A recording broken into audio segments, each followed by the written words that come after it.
ये कहानी है आपकी, मेरी और आपके कुत्ते की।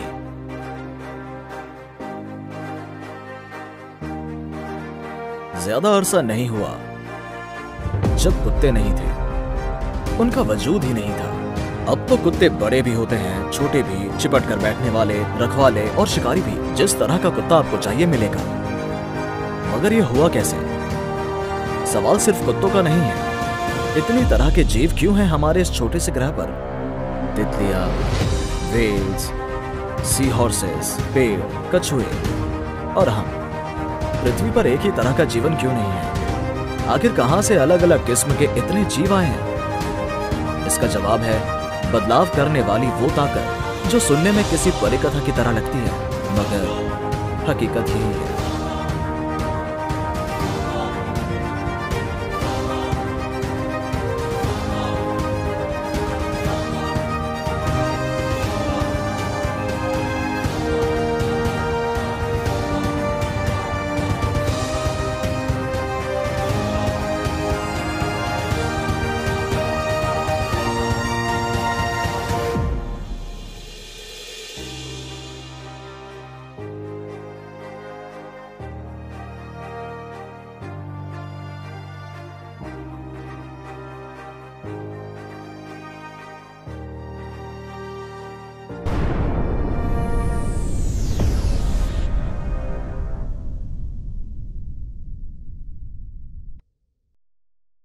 चलिए वापस चले 30,000 साल पहले, उस दौर में जब कुत्ते नहीं थे, जब हमारे पूर्वज आखिरी आइस एज के कभी ना खत्म होने वाली सर्दी में रहते थे। जितने भी पेड़ या जितने भी जानवर थे, सब जंगली थे। हमारे घुमक्कड़ पूर्वज छोटे कुनबों में रहते थे। वो खुले आसमान के नीचे सोते थे।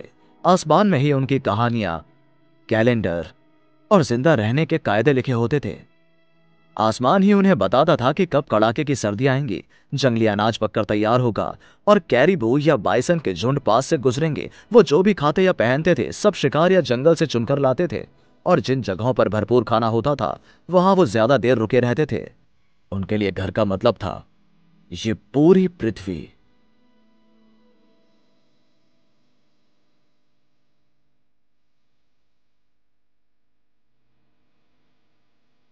हड्डी तो सारे भेड़ियों को चाहिए, मगर उनमें से ज्यादातर करीब आने में हिचकते हैं।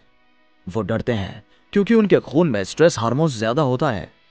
ये जिंदगी और मौत का सवाल है। इंसानों के ज्यादा नजदीक जाना जानलेवा भी हो सकता है, मगर कुछ भेड़ियों में कुदरती वजहों से इन हार्मोन्स का स्तर थोड़ा कम होता है, इसलिए उन्हें इंसानों से उतना डर नहीं लगता। इस भेड़िए ने जो ढूंढा है वही 15,000 साल पहले उसके कुछ पुरखों ने भी तलाश किया था। जिंदा बचे रहने का शानदार तरीका, यानी इंसानों के लिए पालतू बनना। इंसानों को शिकार करने दो, उनके लिए खतरा मत बनो और उनके बचे कुछ खाने से पेट भरो। इस तरह खाना भी मिलता रहेगा और ज्यादा बच्चे भी पैदा होंगे और वो बच्चे कुनबे को आगे बढ़ाने का काम करेंगे। पालतू हो जाने का यह फैसला हर पीढ़ी के साथ और मजबूत होता गया, जब तक कि जंगली भेड़ियों की वो ब्रांच बदल नहीं गई। कुत्तों में आप चाहे तो इसे सर्वाइवल ऑफ द फ्रेंडलीएस्ट भी कह सकते हैं। और जाहिर है इससे इंसानों को भी बहुत फायदा हुआ। बचा कुचा खाने वाले कुत्ते सिर्फ सफाई का काम नहीं करते थे, हिफाजत भी करते थे।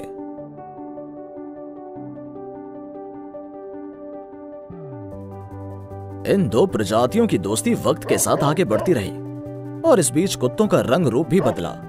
खूबसूरत होने के भी फायदे होने लगे। जो कुत्ता जितना प्यारा दिखता था, उसे जिंदा रहने और अपनी जीन्स दूसरी पीढ़ी तक पहुंचाने का ज्यादा मौका मिलता था। जो समझौता आपसी फायदे के लिए हुआ था, वो वक्त के साथ गहरी दोस्ती में बदलता गया। इसके आगे क्या हुआ, ये देखने के लिए अपने 20,000 साल पुराने पूर्वजों के बजाय हम आपको कुछ ही अरसा पहले के इतिहास में ले चलते हैं, जब आइस एज का इंटरवल हुआ था। मौसम के इस बदलाव ने बहुत कुछ बदल दिया। घुमक्कड़ बने रहने के बजाय लोग एक जगह बसने लगे। एक नई चीज भी सामने आई, गांव। शिकार करने और खाना ढूंढने के अलावा लोग अनाज पैदा करना और कपड़े बनाना भी सीख गए, और खेती भी।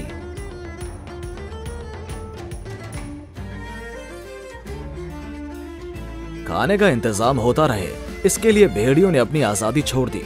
अपना जोड़ीदार चुनने का हक भी उनके पास नहीं रहा। अब ये काम इंसान करते थे। ऐसे कुत्तों को मार दिया जाता था जिन्हें सिखाया नहीं जा सकता था या जो मालिक को ही काट लेते थे। ब्रीडिंग सिर्फ उन्हीं की होती थी जो इंसान को पसंद होते थे, और वही कुत्ते पाले जाते थे जो इंसान के काम आते थे। शिकार में, समूह संभालने में, हिफाजत में, ढुलाई में और साथ देने में इंसान कुत्ते का वही बच्चा चुनता था जो उसे सबसे ज्यादा पसंद आता था। कई पीढ़ियों के बाद कुत्तों में बदलाव आ गए। इस तरह के विकास को आर्टिफिशियल सिलेक्शन या ब्रीडिंग कहते हैं।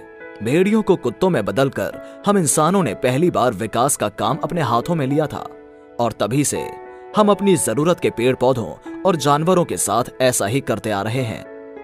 15 या 20 हजार सालों के मामूली से कॉस्मिक टाइम में हमने भूरे रंग के भेड़ियों को तरह तरह के रंग रूप वाले कुत्तों में बदल दिया है। जरा सोचिए, कुत्तों की जो भी प्रजाति आप देखते हैं सब इंसानों के हाथों गढ़ी गई हैं। हमारे सबसे पसंदीदा और सबसे मशहूर ब्रीड वाले ज्यादातर कुत्ते तो पिछली कुछ सदियों के दौरान ही तैयार हुए हैं। विकास के इस जबरदस्त ताकत में भूखे भेड़ियों को समूह की हिफाजत करने वाले भरोसेमंद कुत्तों में बदल दिया है, जो अब भेड़ियों को ही खदेड़ने का काम करते हैं।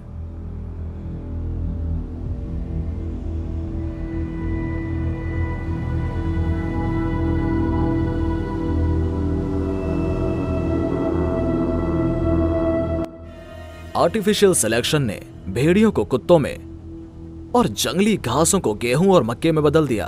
दरअसल आज हमारे खाने में जो भी पेड़ पौधे और जानवर शामिल हैं, वो सब इसी जंगली प्रजाति से विकसित किए गए हैं। अगर आर्टिफिशियल सिलेक्शन से इतने जबरदस्त बदलाव सिर्फ 10 या 50 हजार सालों में ही लाए जा सकते हैं, तो नेचुरल सिलेक्शन से क्या हो सकता है जो अरबों सालों से चल रहा है? और जवाब है ये खूबसूरत और विविधताओं से भरी दुनिया। मगर यह होता कैसे है?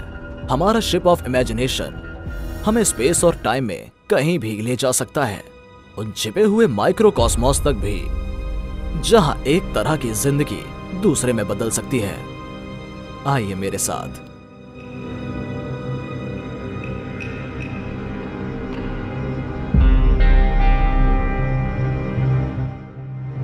हालांकि ऐसा लगता नहीं, मगर हम आइस एज में रह रहे हैं 20 लाख सालों से। बस ये थोड़ा सा लंबा इंटरवल चल रहा है। इन 20 लाख सालों में मौसम ज्यादातर ठंडा और खुश ही रहा है। उत्तरी ध्रुव पर आइस कैप आज के मुकाबले दक्षिण पर बहुत दूर तक फैली हुई थी। ऐसे ही एक लंबे और बर्फीले दौर में जब ठंड से जम चुके समुद्र उत्तरी ध्रुव से लेकर आज के लॉस एंजलिस तक फैले हुए थे, तब भालू आयरलैंड के बर्फीले इलाके में रह रहे थे।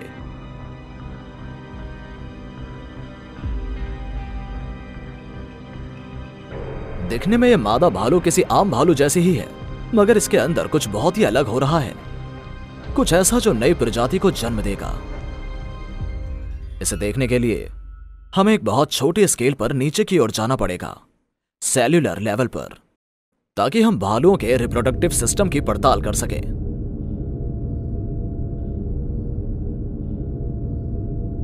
हार्ट के रास्ते हम सबक्लेवियन आर्टरी में पहुंच ही रहे हैं।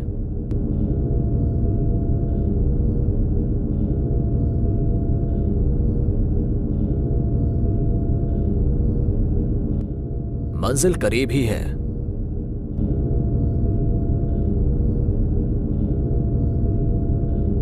ये मादा भालू के अंडे हैं। इनके अंदर क्या हो रहा है ये जानने के लिए हमें और छोटा होना पड़ेगा। हमें खुद को मॉलिक्यूलर लेवल तक ले जाना होगा। हमारा शिप ऑफ इमेजिनेशन अब इतना छोटा है कि यहां से दसियों लाख शिप्स इस रेत के एक दाने में समा सकते हैं।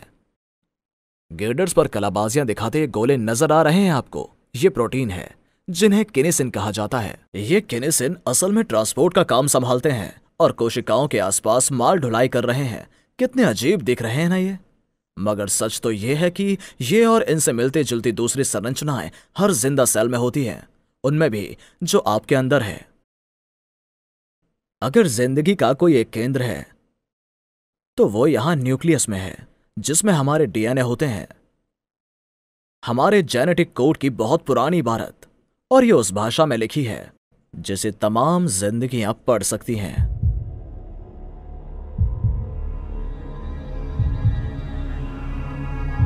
डीएनए असल में एक मॉलिक्यूल है जो किसी मुड़ी हुई लंबी सी सीढ़ी या दोहरी कुंडली की तरह होता है। सीढ़ी के डंडे 4 अलग अलग तरह के छोटे मॉलिक्यूल से बने होते हैं। यही हमारे जेनेटिक अल्फाबेट के लेटर्स हैं। इन लेटर्स की खास तरह की जमावट से सारी जिंदा चीजों को निर्देश मिलते हैं, जैसे कि कैसे बढ़ना, चलना, खाना, पचाना, माहौल को देखना, घाव भरना या रिप्रोडक्शन करना है। डीएनए की दोहरी कुंडली एक मॉलिक्यूलर मशीन की तरह है जो करीब 100 अरब हिस्सों से मिलकर बनी है, जिन्हें कहते हैं एटम्स। आपके डीएनए के एक मॉलिक्यूल में उतने ही एटम्स हैं जितने किसी गैलेक्सी में तारे होते हैं।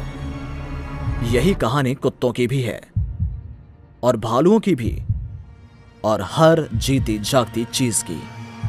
हम सब, हर जिंदा चीज असल में एक छोटा ब्रह्मांड है।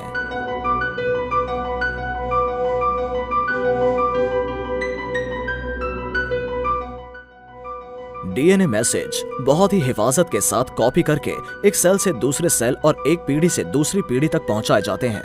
नया डीएनए मॉलिक्यूल तब पैदा होता है जब आजाद होने वाला कोई प्रोटीन कुंडली के धागों को अलग कर देता है, जिससे सीढ़ी के डंडे भी अलग हो जाते हैं।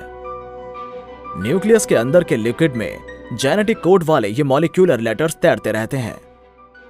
कुंडली का हर धागा अपने बिछड़े साथी की नकल होता है और इस तरह 2 एक जैसे डीएनए मॉलिक्यूल्स बन जाते हैं।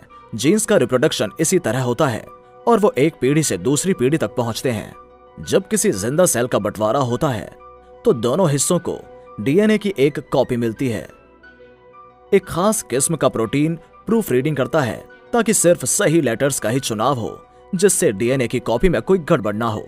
मगर परफेक्ट तो कोई नहीं होता। कभी कभार प्रूफ रीडिंग की गलती नजरअंदाज हो जाती है और जेनेटिक इंस्ट्रक्शन में कोई छोटा सा बदलाव हो जाता है।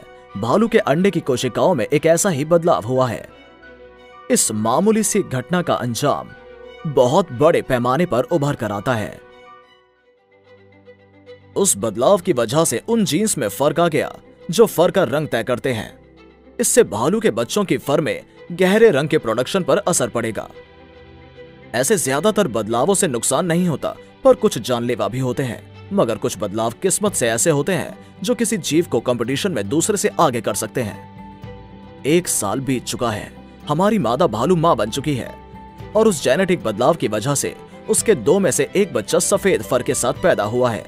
जब दोनों बच्चे खुद शिकार करने लायक बड़े हो जाते हैं तो दोनों में से कौन शिकार को खबर हुए बगैर उसे बेहतर तरीके से दबोच सकता है। सफेद बर्फ में भूरे रंग का भालू बहुत दूर से भी नजर आ जाएगा। सफेद भालू अपनी अलग जीन्स के साथ फलने फूलने लगता है और वो जीन्स अगली पीढ़ी में पहुंचते हैं। ऐसा बार बार होता है। कई पीढ़ियों के बाद सफेद फर वाले जीन आर्कटिक इलाके में रहने वाले तमाम भालुओं में पहुंच जाते हैं। भूरे रंग वाले जीन इस कंपटीशन में पीछे छूट जाते हैं। जेनेटिक बदलाव अपने आप और हर दम होते रहते हैं, मगर वही बदलाव आगे तक जाते हैं जो जिंदा रहने की उम्मीद बढ़ाते हैं। कुदरत खुद उन जीवों को चुनती है जो जिंदा रहने के ज्यादा काबिल होते हैं, और ये चुनाव रैंडम सिलेक्शन का उल्टा होता है। दोनों किस्मों के भालू बिछड़ गए और हजारों सालों के दरमियान उनमें ऐसी खूबियां विकसित हो गई जिन्होंने दोनों को एक दूसरे से एकदम अलग कर दिया। दोनों अलग प्रजातियां बन गए। चार्ल्स डार्विन की ऑरिजिन ऑफ स्पीशीज का यही मतलब था। एक भालू अकेला विकसित नहीं होता, भालुओं की पूरी आबादी विकसित होती है जिसमें पीढ़ियां लगती हैं। अगर आर्कटिक इलाके की बर्फ ग्लोबल वार्मिंग के चलते कम होती गई तो पोलर बियर खत्म भी हो सकते हैं। उनकी जगह ब्राउन बियर्स ले सकते हैं जो गैर बर्फीले इलाके में रहने के आदी हो चुके हैं। यह कुत्तों वाली कहानी से बिल्कुल अलग है। ये बदलाव किसी ने जानबूझकर नहीं किए थे, इसके बजाय कुदरत ने खुद उनका चुनाव किया था। इसे इवोल्यूशन बाय नेचुरल सिलेक्शन कहते हैं, जो विज्ञान के इतिहास का सबसे क्रांतिकारी विचार है। डार्विन ने इसे साबित करने के लिए 1859 में सबूत पेश किए थे। इससे जो हंगामा खड़ा हुआ वो कभी खत्म नहीं हुआ। क्यों? हम सब जानते हैं कि यह सोचकर कितना अजीब लगता है कि हमारे पूर्वज बंदर थे। रिश्तेदार ही आपकी ज्यादा बेइज्जती कराते हैं। हमारे सबसे नजदीकी रिश्तेदार चिंपैंजी अक्सर खुलेआम ही अजीबोगरीब हरकतें करते हैं। ऐसे में समझा जा सकता है कि इंसान क्यों उनसे दूरी बनाना चाहता है। हमारी अपने बारे में एक बहुत पुरानी सोच ये है कि हमें बाकी जानवरों से अलग बनाया गया था। ऐसी सोच क्यों बनी ये समझना बहुत आसान है। इससे लगता है हम स्पेशल हैं। मगर अगर हमारा रिश्ता पेड़ के साथ जोड़ दिया जाए तो वो सोचकर आपको कैसा लगेगा?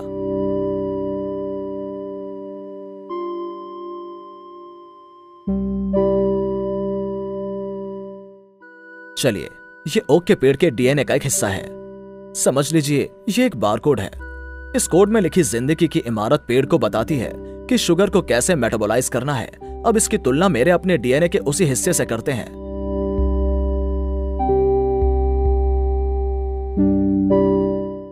डीएनए झूठ नहीं बोलता। ये पेड़ और मैं बहुत पहले बिछड़े रिश्तेदार हैं। और सिर्फ पेड़ ही नहीं, अगर आप और भी पीछे लौटें तो पता चलेगा कि ये सब भी हमारे पूर्वज हैं। तितली, grey wolf, mushroom, shark, bacterium, गौरैया, क्या परिवार है। बारकोड के बाकी सारे हिस्से हर प्रजाति में अलग होते हैं और इसी से एक उल्लू और ऑक्टोपस के बीच इतना फर्क होता है। अगर आपका कोई आइडेंटिकल ट्विन नहीं है तो पूरे ब्रह्मांड में किसी का डीएनए आपके जैसा नहीं हो सकता। अलग अलग प्रजातियों के बीच इस जेनेटिक फर्क की वजह से ही नेचुरल सिलेक्शन होता है। कुदरत तय करती है कि कौन से जीन को बचाना और आगे बढ़ाना है।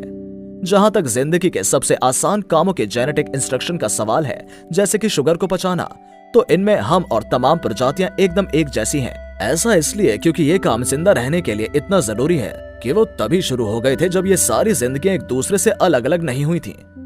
ये हमारा ट्री ऑफ लाइफ है। विज्ञान की वजह से अब यह मुमकिन है कि हम इस फैमिली ट्री पर पृथ्वी की सारी प्रजातियों को जोड़ पाएं। नजदीक के रिश्तेदार पेड़ की एक ही टहनी पर हैं, जबकि दूर के रिश्तेदार ज्यादा दूर दूर हैं। हर छोटी टहनी एक जिंदा प्रजाति है और पेड़ का तना पृथ्वी की सारी जिंदगियों के एक ही पूर्वज की तरफ इशारा करता है। जिंदगी इतनी लचीली होती है कि शुरू होने के बाद से पर्यावरण ने इसकी हैरत अंगेज किस्में तैयार कर दी हैं। जितनी हम यहां पर दिखा सकते हैं उससे 10,000 गुना ज्यादा। बायोलॉजिस्ट ने 5 लाख किस्म के तो बीटल्स का ही हिसाब किताब रखा है। इसके अलावा बैक्टीरिया के किस्मों की तो गिनती ही नामुमकिन है। जीवों और पेड़ पौधों की करोड़ों किस्में हैं, जिनमें से ज्यादातर के बारे में विज्ञान को अब भी पता नहीं है। जरा सोचिए, पृथ्वी पर जो जीवन है उनमें से ज्यादातर को हमने अब तक नहीं देखा। इस छोटे से ग्रह पर ही इतने किस्म का जीवन है। ट्री ऑफ लाइफ अपनी पहुंच चारों ओर से बढ़ाता है, अपने लिए मौकों की तलाश करता है, नई जिंदगियों के लिए मौके और नए माहौल तैयार करता है। ट्री ऑफ लाइफ 3.5 अरब साल पुराना है। जीने के शानदार तरीके खोजने के लिए इतना वक्त काफी है। एवोल्यूशन की वजह से एक जानवर पेड़ का हिस्सा नजर आता है।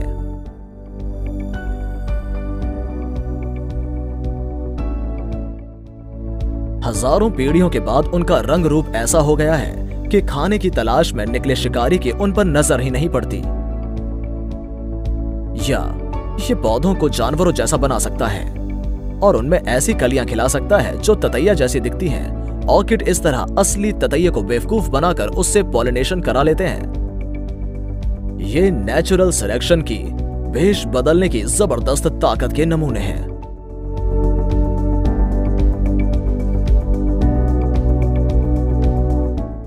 लंबे चौड़े ट्री ऑफ लाइफ की घनी उलझी हुई डालियों के बीच आप यहां हैं। लाखों अनगिनत डालियों में से एक छोटी डाली पर विज्ञान ने बताया है कि पृथ्वी पर सारी जिंदगियां एक सी ही हैं। डार्विन ने एवोल्यूशन के असली तौर तरीके की खोज की थी। उससे पहले यह माना जाता था कि जीवन में ये जो विविधता है वो किसी इंटेलिजेंट डिजाइनर का काम है जिसने लाखों किस्मों की हर प्रजाति को अलग अलग बनाया है। ऐसा कहा जाता था कि जिंदा चीजें इतनी पेचीदा हैं कि वो अपने आप विकसित नहीं हो सकती। जरा इंसान की आंख को ही देख लीजिए, इससे ज्यादा पेचीदा शायद ही कुछ और हो।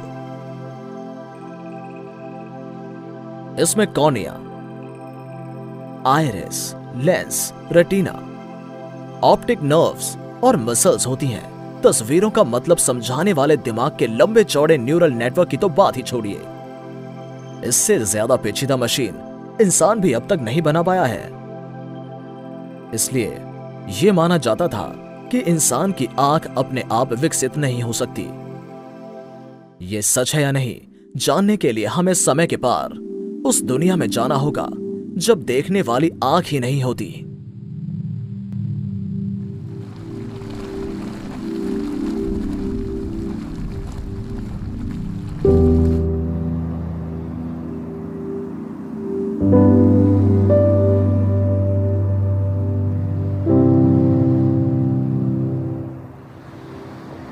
शुरुआत में जिंदगी देख नहीं सकती थी।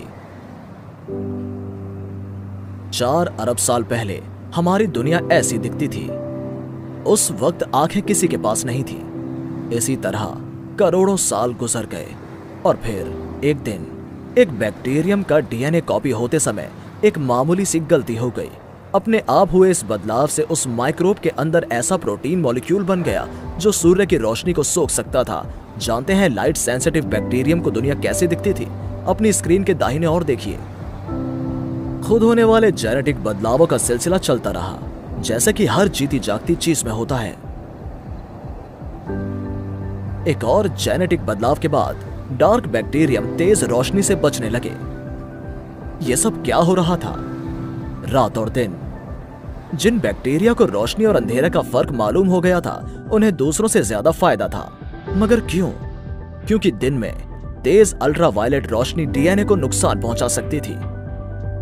रोशनी पहचानने वाले बैक्टीरिया उससे बचकर अंधेरे में अपने डीएनए की अदला बदली करने लगे। उनकी तादाद सतह पर ही रहने वाले बैक्टीरिया के मुकाबले ज्यादा बढ़ने लगी। वक्त के साथ इन लाइट सेंसिटिव प्रोटीन से ज्यादा विकसित एक सेल वाले जीवों में एक गहरे रंग के धब्बे की शक्ल ले ली। इससे उनके लिए रोशनी तलाशना आसान हो गया। ये उन जीवों के लिए जबरदस्त फायदे वाली बात थी जो सूर्य की रोशनी में खाना बनाते थे।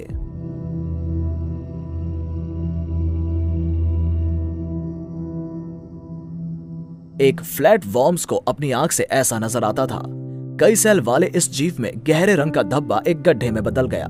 कटोरी के आकार का यह गड्ढा इस जीव को रोशनी और अंधेरे में फर्क बताता था, ताकि इसे अपने आसपास की चीजों का मोटा मोटा अंदाजा हो सके, और यह भी कि कौन सी चीज खाई जा सकती है और कौन सी शिकार बना सकता है। यह बहुत बड़ा फायदा था। बाद में चीजें और साफ होती गईं। वो गड्ढा गहरा होकर एक सॉकेट जैसा बन गया, जिसमें एक छोटा सा मुंह भी था। हजारों पीढ़ियों के दौरान नेचुरल सिलेक्शन के जरिए धीरे धीरे आंख बन रही थी। गड्ढे का मुंह सिकुड़कर बारीक हो गया, जिसकी हिफाजत के लिए ऊपर एक ट्रांसपेरेंट झिल्ली बन गई। इस छोटे छेद से बहुत थोड़ी रोशनी अंदर जाती थी, मगर इतने से ही आंख के अंदर के सेंसिटिव हिस्से पर एक धुंधली सी तस्वीर बन जाती थी। इससे फोकस भी अच्छे से होता था। मुंह बड़ा होने से ज्यादा रोशनी तो जरूर आती और तस्वीर चमकदार बनती, मगर वो आउट ऑफ फोकस भी हो जाती। इसके बाद तो आंख के विकास की होड़ तेज होती गई।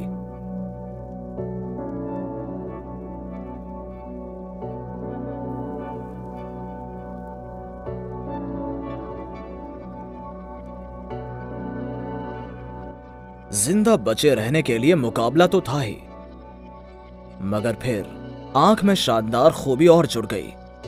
एक लेंस जिसने चमकदार तस्वीर के अलावा तेज फोकस भी दे दिया।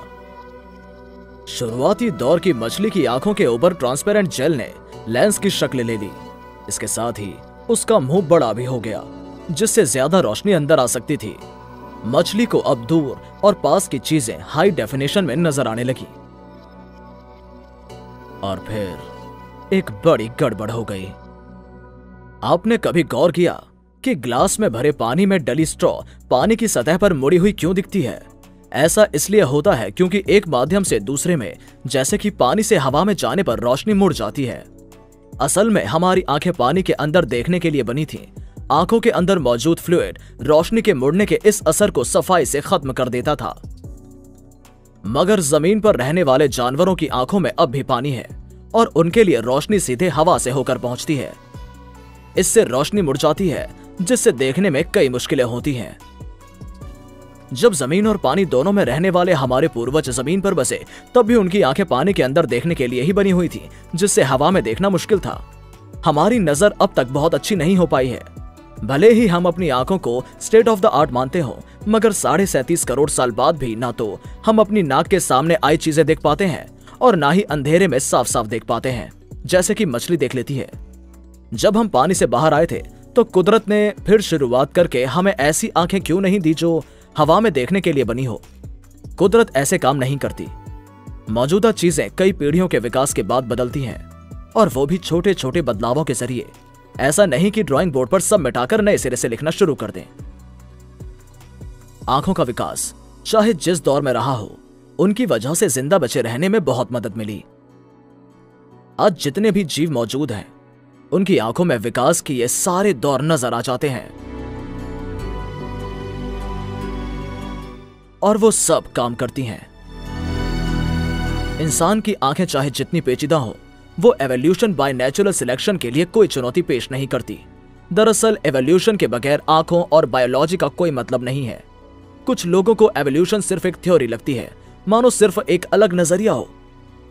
Theory of evolution theory of gravity की तरह एक वैज्ञानिक हकीकत है। एवोल्यूशन वाकई हुआ है। पृथ्वी की तमाम जिंदगियों से अपना नाता स्वीकार करना न सिर्फ विज्ञान को मंजूरी देना है, बल्कि मेरी नजर में इसका बहुत गहरा स्पिरिचुअल मतलब भी है।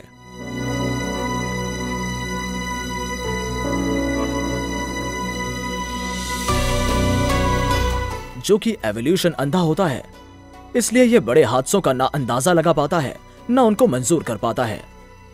ट्री ऑफ लाइफ की कुछ डालियां टूटी हुई हैं। इनमें से बहुत सारी उन 5 बड़े हादसों में टूटी हैं जो जीवन की शुरुआत से अब तक हुए हैं। यहीं कहीं बड़ी तादाद में गायब हुई उन प्रजातियों के स्मारक हैं, जिन्हें हॉल्स ऑफ एक्सटिंक्शन कह सकते हैं।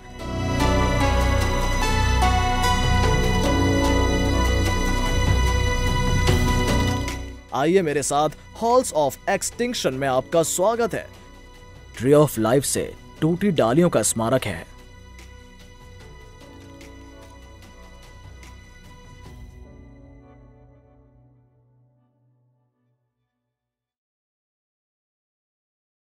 आज पृथ्वी पर जितनी भी प्रजातियां हैं, शायद उनसे हजारों गुना खत्म भी हो गई हैं। उनमें से ज्यादातर दूसरी प्रजातियों से रोजमर्रा के मुकाबले में खत्म हुई हैं, मगर बहुत सी उन बड़े हादसों में भी साफ हुई हैं जिन्होंने पूरी पृथ्वी पर तबाही फैलाई थी। पिछले 50 करोड़ सालों में ऐसा कुल 5 बार हुआ है। 5 बड़े कत्लेआम जिन्होंने पृथ्वी पर जिंदगी तबाह कर दी। इनमें सबसे बड़ा कत्लेआम करीब 25 करोड़ साल पहले हुआ था, जब पर्मियन युग खत्म हो रहा था।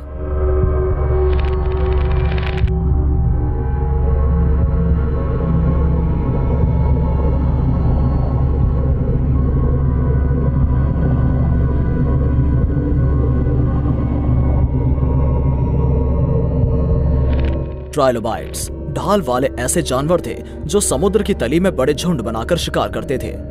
वो उन पहले जानवरों में से थे जिनकी आंखों में तस्वीरें बन सकती थीं।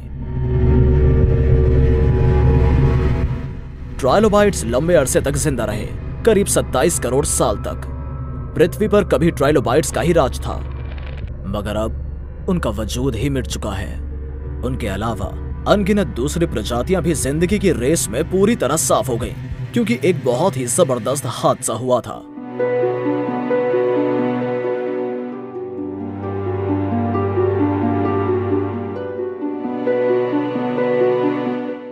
उस महाविनाश की शुरुआत वहां हुई जहां आज का साइबेरिया है। उस दौरान जिस पैमाने पर ज्वालामुखी फटे, वैसे इंसान ने अभी तक अनुभव नहीं किए हैं।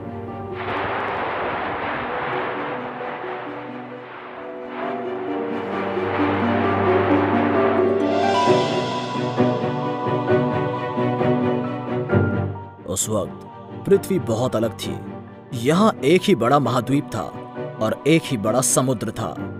पिघले लावा के बेहिसाब नदियों ने पश्चिमी यूरोप से भी बड़े हिस्से को भी अपने आगोश में ले लिया था। धमाके सैकड़ों हजारों सालों तक होते रहे। पिघले लावा ने धरती के अंदर जमा कोयले को सुलगा दिया और हवा में कार्बन डाइऑक्साइड और दूसरी ग्रीन हाउस गैसों की भरमार हो गई। इससे पृथ्वी गर्म हो गई और समुद्र में पानी की धाराएं चलना बंद हो गई।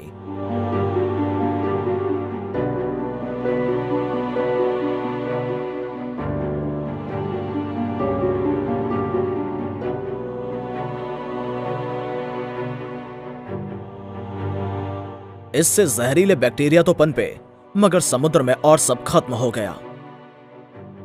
ठहरे हुए पानी में पैदा हुई जानलेवा हाइड्रोजन सल्फाइड गैस हवा में पहुंचने लगी, जिससे जमीन पर रहने वाले ज्यादातर जानवरों का दम घुट गया।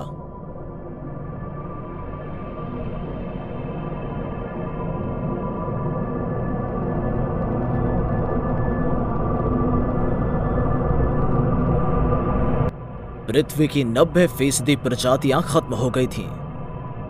इसे कहते हैं ग्रेट डाइंग।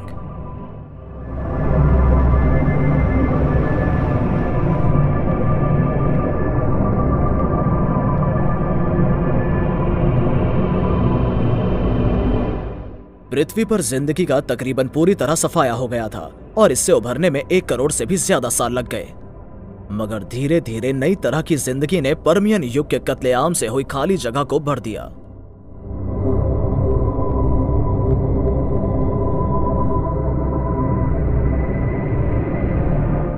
इनमें सबसे ज्यादा फायदा डायनासोर्स को हुआ। अब पृथ्वी पर उनका राज था। उनका दबदबा करीब 1.5 करोड़ सालों तक चला। इसके बाद एक बड़े हादसे में इनका भी पूरी तरह सफाया हो गया। इतने युगों में जीवों ने बहुत कुछ झेला है, मगर वो अब भी मौजूद है। जिंदा रहने की जिद भी कमाल की है। वहां भी जिंदगी तलाश लेते हैं जहां सोच नहीं सकते।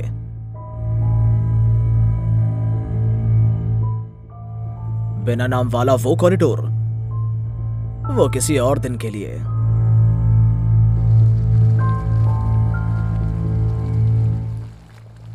मुझे एक जानवर का पता है जो उबले हुए पानी या ठोस बर्फ में भी जिंदा रहता है। एक भी बूंद पानी के बिना ये 10 साल गुजार सकता है। ठंडे वैक्यूम या अंतरिक्ष के जबरदस्त रेडिएशन में भी अगर इसे खुला भेज दें, उसे खरोंच तक नहीं आएगी। ये है टार्डिग्रेड या वाटर बेयर। ये दुनिया की सबसे ऊंची पहाड़ी चोटियों और गहरे समुद्रों तक सभी जगह मिलता है और हमारे घर के पिछवाड़े में उगी काई में भी ये मौजूद रहता है। आपने शायद इनको कभी ना देखा हो क्योंकि ये बहुत छोटे होते हैं, सुई की नोक के बराबर, मगर टफ हैं। टार्डिग्रेड्स अब तक के 5 बड़े हादसों को झेल चुके हैं। पृथ्वी पर आए इन्हें आधा अरब साल हो चुका है। हमारी जिंदगी के साथ बहुत शर्तें थी। ये वहीं पनपी जहां ना ज्यादा गर्मी थी, न ज्यादा ठंड, न ज्यादा अंधेरा, न ज्यादा नमकीन, एसिडिक या रेडियो एक्टिव माहौल। और चाहे जो हो, पानी तो बहुत जरूरी था। मगर हम गलत थे। टार्डिग्रेड ने साबित कर दिया है कि उन हालातों में भी जिंदा रहा जा सकता है जिनमें जाने पर हम इंसानों की मौत होना तय है। मगर हम में और हमारे ग्रह के सबसे मुश्किल हालातों में पनपने वाली जिंदगी के बीच वही फर्क है जो एक ही थीम के अलग अलग वेरिएशंस में होता है, एक भाषा की बोलियों में होता है। वो भाषा है पृथ्वी के जीवन का जेनेटिक कोड। मगर दूसरी दुनियाओं पर जिंदगी कैसी होगी? उन दुनियाओं में जिनका इतिहास, केमिस्ट्री और विकास पृथ्वी से एकदम जुदा है। बहुत दूर ऐसी दुनिया है जहां मैं आपको ले जाना चाहता हूं। ऐसी दुनिया जो हमसे बहुत अलग है, मगर वहां जिंदगी हो सकती है। और अगर हुई भी तो वैसी कतई नहीं होगी जो हमने अब तक देखी है।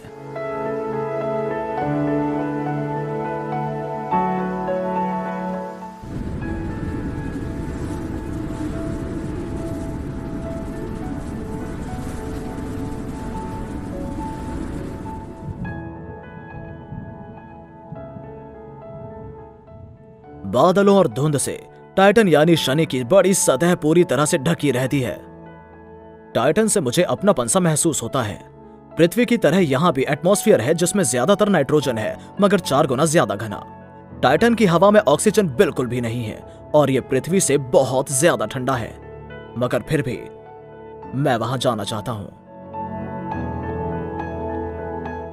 धुंध की कुछ 100 किलोमीटर मोटी चादर पार करने के बाद ही हमें सतह नजर आएगी, मगर वहां जो नजारा दिख रहा है वो बहुत जाना पहचाना सा लगता है।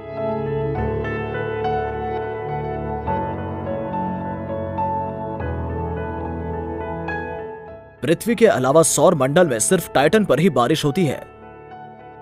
यहां नदियां और समुद्र तट भी है।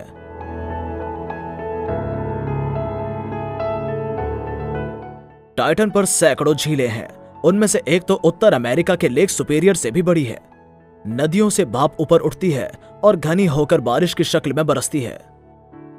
बारिश से नदियां बहती हैं जो जमीन को काटकर घाटियां बनाती हैं, बिल्कुल पृथ्वी की तरह। मगर एक बड़ा फर्क है। टाइटन पर समुद्र और बारिश में पानी कहीं नहीं है, बल्कि मेथेन और एथेन है। पृथ्वी पर ये मॉलिक्यूल्स मिलकर नेचुरल गैस बनाते हैं। ठंडे टाइटन पर यह लिक्विड फॉर्म में है।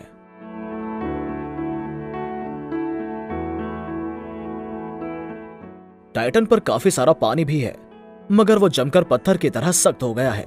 असल में यहां जो भी जमीन और पहाड़ हैं, वो इस जम चुकी बर्फ से ही बने हैं। टाइटन पर टेम्परेचर 0 से सैकड़ों डिग्री नीचे है, इसलिए यहां कभी भी पानी लिक्विड फॉर्म में नहीं हो सकता।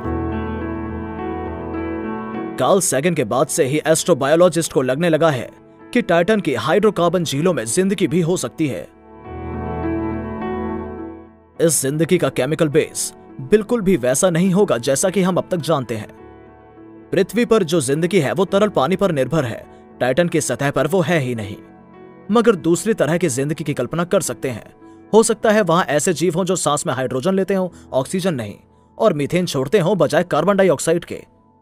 शायद वो एसिटिलीन इस्तेमाल करते हों शुगर की जगह एनर्जी के लिए। हमें कैसे पता चलेगा तेल की इन गहरे रंग की लहरों के नीचे इस तरह के जीव मौजूद हैं या नहीं?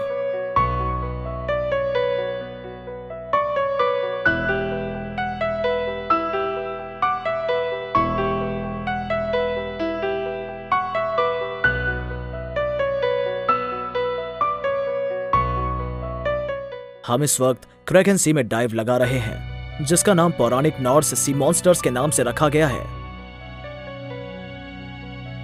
अगर यहां पर कोई जिंदगी है भी तो शायद हमें नजर ना आए। यहां इतना अंधेरा जो है। अगर पृथ्वी का सारा ऑयल और नेचुरल गैस मिला दी जाए तब भी वो टाइटन के भंडारों के आगे बहुत मामूली होगा।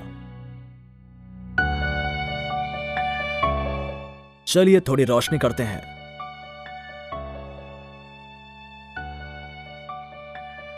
अभी हम सतह से 200 मीटर नीचे हैं।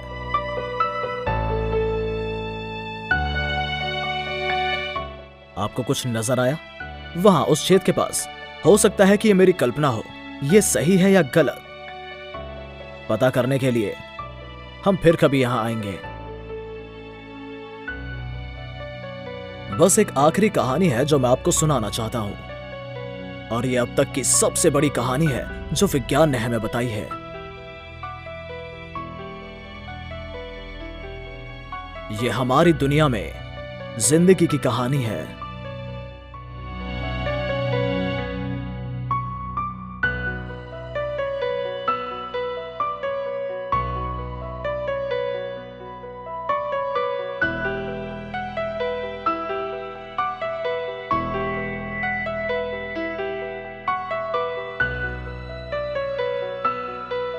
ये 4 अरब साल पहले की पृथ्वी है। जिंदगी शुरू होने से पहले ऐसी थी। पता नहीं जिंदगी की शुरुआत कैसे हुई। उस दौर के ज्यादातर सबूत टकरों और काट-छांट में खत्म हो गए हैं। विज्ञान हमेशा नॉलेज और इग्नोरेंस की सरहदों के बीच काम करता है। जो नहीं पता उसे मानने में डर नहीं, कोई शर्म भी नहीं। शर्म तो सब कुछ जानने का दावा करने में है। हो सकता है यह शो देखने वाला कोई सबसे पहले इस राज से पर्दा उठाए कि पृथ्वी पर जीवन कैसे शुरू हुआ।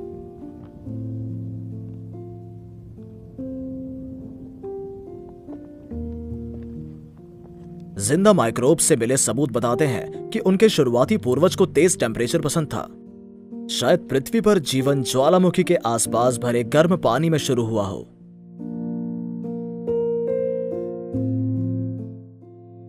कार्ल सैगन ने अपने ओरिजिनल कॉस्मोस सीरीज में उस तार का पता लगाया था जो करीब 4 अरब साल पहले के एक सेल वाले जीवों को सीधे आपसे जोड़ता है। 4 अरब साल 40 सेकंड में, दिन और रात में फर्क न कर पाने वाले जीवों से लेकर ब्रह्मांड की खोज में निकले जीवों तक।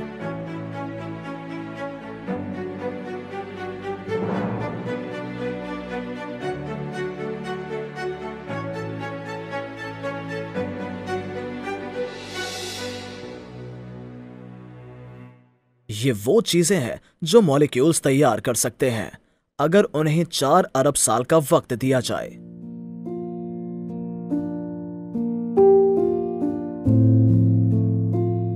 धन्यवाद दोस्तों, मिलते हैं विज्ञान शो के एक और दिलचस्प एपिसोड में। तब तक के लिए जय हिंद।